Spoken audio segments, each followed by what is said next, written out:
এই যে 17 বছর এই যে ইসলামী শাসনতন্ত্র আন্দোলন,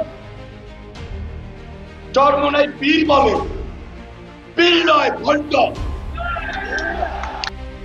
চরমোনাইর পীর ভণ্ড, জামায়াত ইসলাম জাতীয় বেঈমান।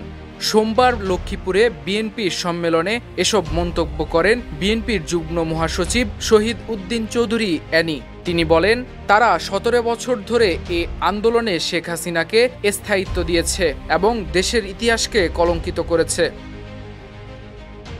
এনি বলেন, চরমোনাই পীর পীর নয়, তিনি ভণ্ড।